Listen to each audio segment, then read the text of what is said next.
Edie gave a big interview about a mole man living under the Finch house. My mom was furious. I hadn't thought of myself as Edith Jr. for a long, long time. One summer, they evacuated the island, but Edie refused to go. For a few weeks, she was a celebrity.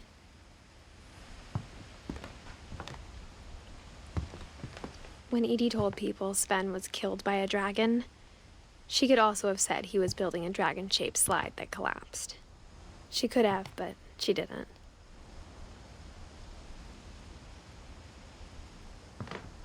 Even in her 90s, sometimes Edie seemed a lot younger than my mother.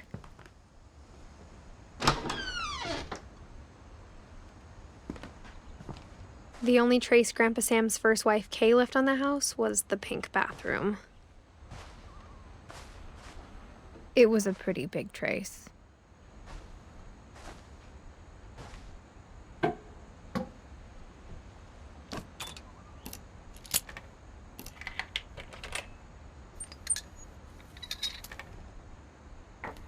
There's a secret in this bathroom. It's in the last place you would look. It isn't in the cupboard. It's hidden in this book.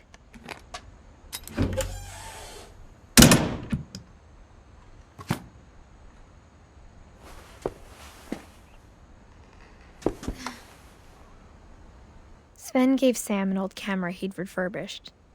He never put it down.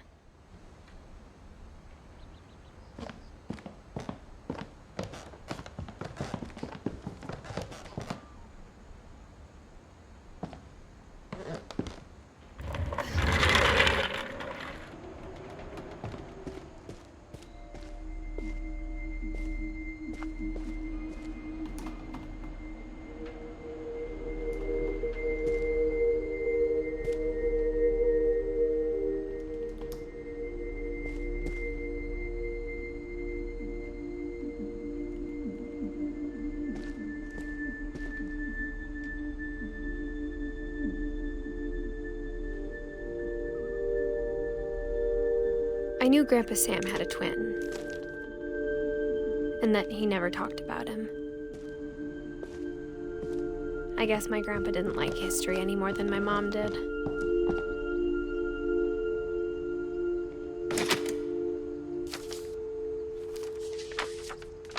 How I Want to Remember My Brother by Sam Finch. The thing I remember is that when he made up his mind, that was it. My brother said he'd die before he ate another mushroom, and he did.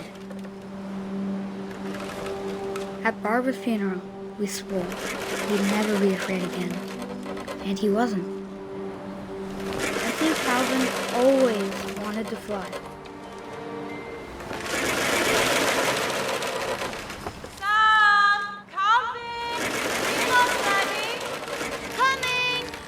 But that day, he finally made up his mind to do it.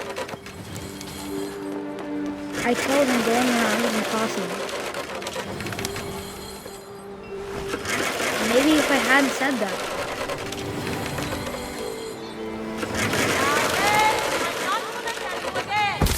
Maybe if the wind hadn't picked up.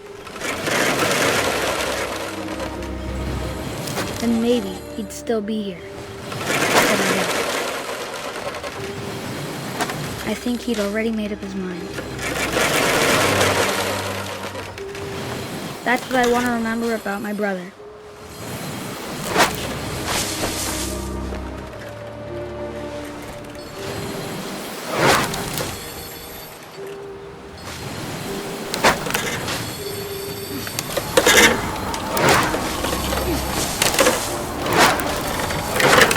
The day he made up his mind to fly. And he did.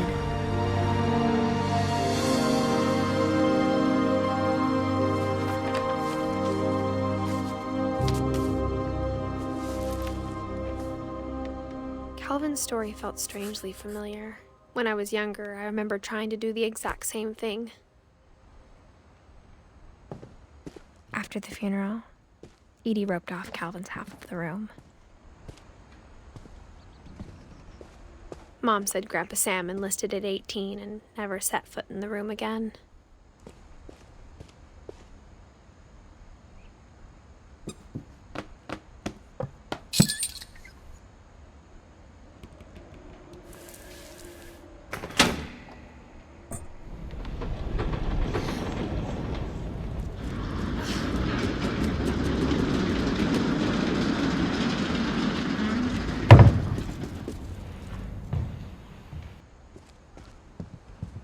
The passages were a pretty tight fit.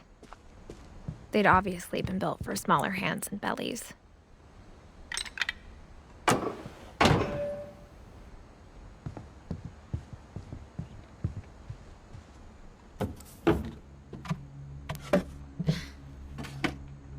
Growing up, I always thought of Barbara as a child star.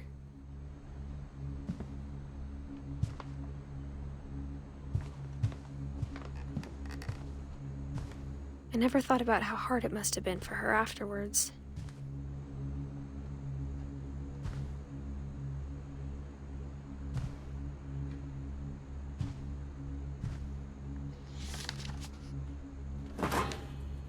Of all the stories people wrote about Barbara's death, I'm surprised Edie saved this one.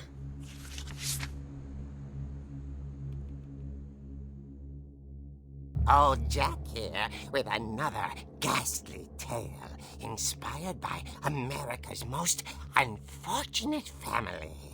I'm calling it The Surprise Ending of Barbara Finch. As a child star, Barbara was famous for her scream. Now at 16, she was all washed up. A has-been. But in a lucky break, she'd been asked to perform her signature scream at a local convention for monster movie fans. It was just the boost her career needed. Unfortunately, her scream hadn't aged well. Getting better. I think you just need the right motivation. Her biggest fan and current boyfriend, Rick, was about to demonstrate when... Now that was a great scream. It was Barbara's father, Sven. He'd slipped into a table saw and had to be rushed to the emergency room. So Barbara got stuck babysitting her youngest brother, Walter. Her convention comeback was cancelled. Okay, I'm hearing frustration, but I'm not hearing terror. What if I tried... A gang of hoodlums in Halloween masks have been terrorizing Orcas Island tonight. Police are urging residents to... That came from the basement. You're right! Also, I loved your delivery on that. Why is your basement door locked? Because my dad likes making puzzles and secret passages. There's a key hidden in the music box.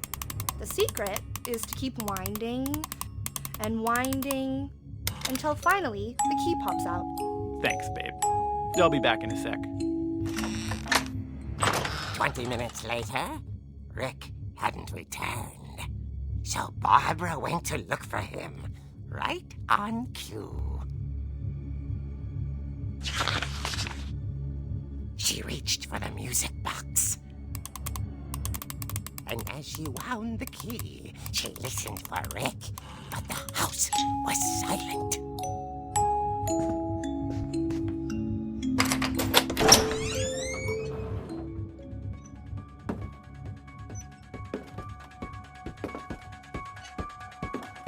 She found Rick's crutch and imagined the worst.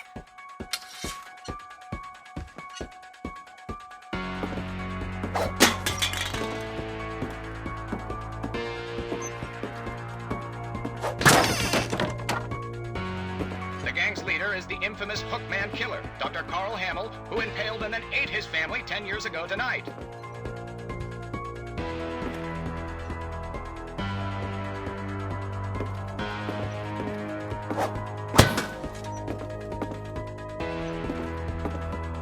The old fridge rattled and grew still.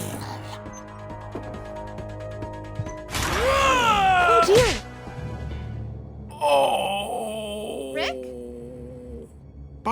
relax. I was just trying to scare you to help you find your scream. Well, I'm not scared, Rick. I'm furious. Then act furious. All I'm getting from you now is that you're hurt and confused and She threw him out, but she kept a little something to remember him by. Barb, have you seen my other crutch? And she was still holding it when she fell asleep watching the late picture show. Hours later... Barbara! Walter, what's going on up there? Ah! Okay, I'm coming up, but if this is a trick, you're dead, Walter.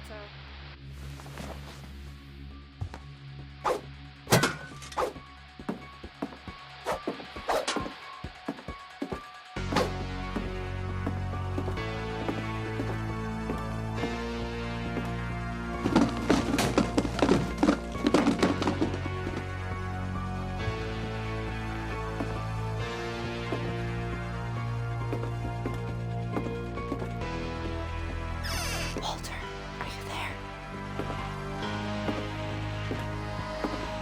Walter had vanished, but his bedside radio was still on. Orcas Island police describe the man as 6 feet tall, with a steel hook for a hand. Residents are urged to lock all doors and windows and notify the police of any suspicious activity. Barbara turned, saw the hook man, and was speechless. He was quite smashing. And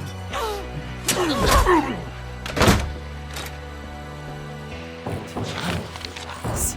He couldn't get enough of Barbara. Okay, Barbara, there's gotta be another way out of here. That night, she played her part beautifully.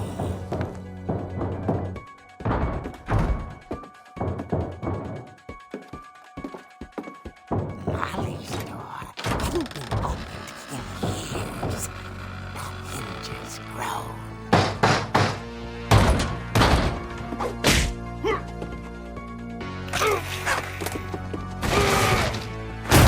He wasn't moving, but she sensed the story might not be over yet.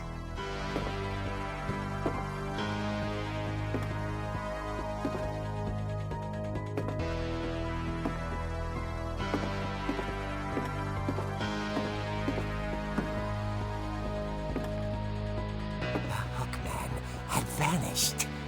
She listened for his breathing, but all she heard was...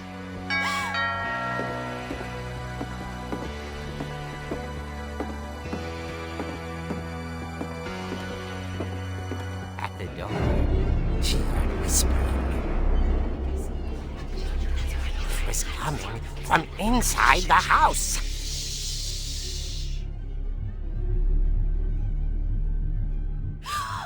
Oh dear. The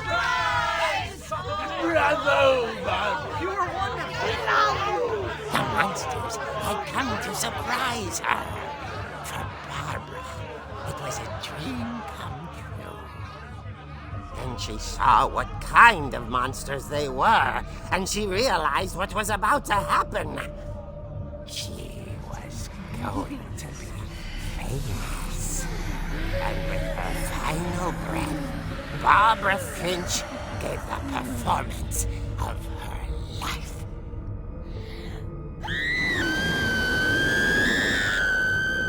I wasn't there myself, but I hear Barbara was magnificent.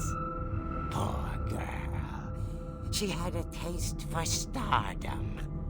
But unfortunately, so did her fans. Of course, the police blamed it all on poor Rick, who disappeared the same night.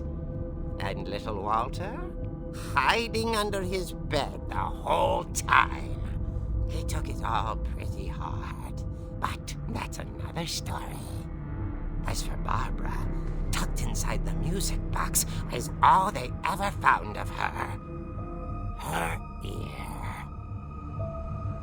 Now that's what I call a real eerie tale.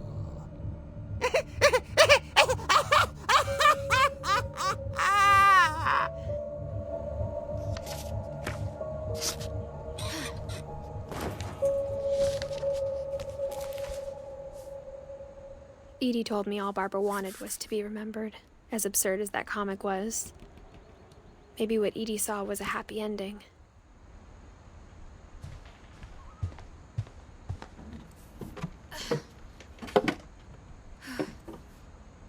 I guess now I know why Mom didn't like me playing with the music box.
Mom said the basement was off limits, unless I wanted another tetanus shot.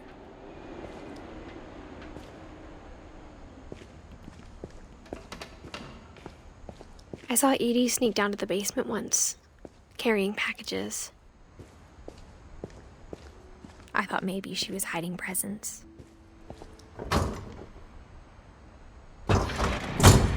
It turned out she was hiding a lot more than that.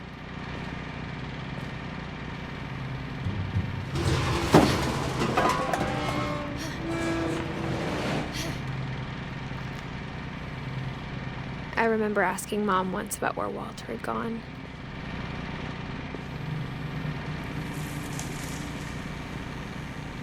She said after Barbara died, he got as far away as he could. If there's a pattern in all these stories, I think it's that none of us has gotten very far.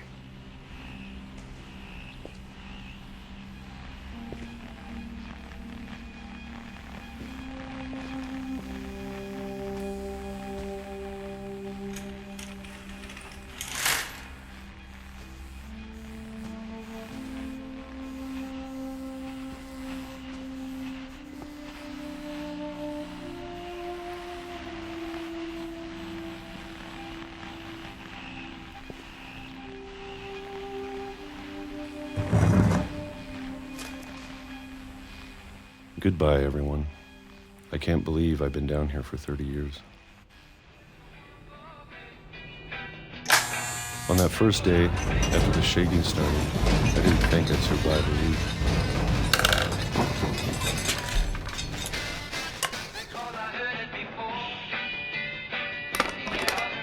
But after a few days, I settled into a routine. That's what kept me sane. Having a schedule, living for today. I always expected to be dead tomorrow. But if you wait long enough, you get used to anything.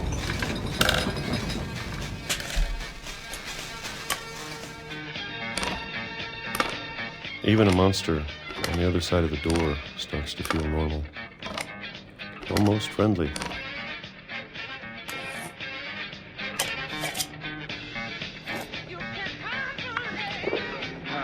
And then one day, everything just stopped. Whatever that thing was, it was gone. Maybe it got tired of waiting. Or maybe I just got tired of being afraid.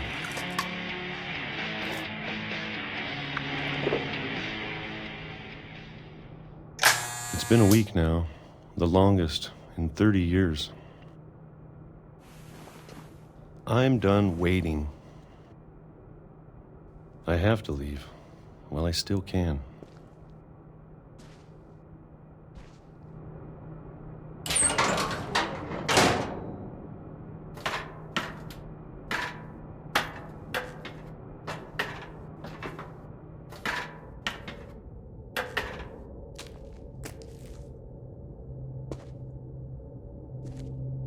I know it's out there somewhere. Whatever killed Barbara and Molly and Calvin. Maybe this is all a mistake. But I need to stop living the same day, even if it kills me.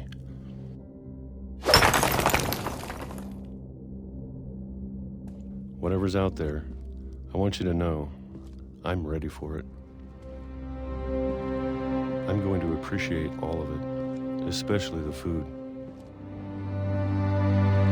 I don't mind if I only have a year left, or a month, or a single week. I'd be happy with one new day. I can already imagine the sun on my face.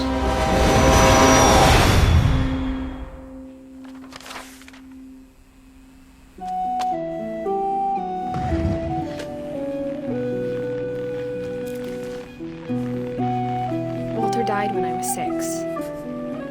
I can't believe my mom never told me he was down here.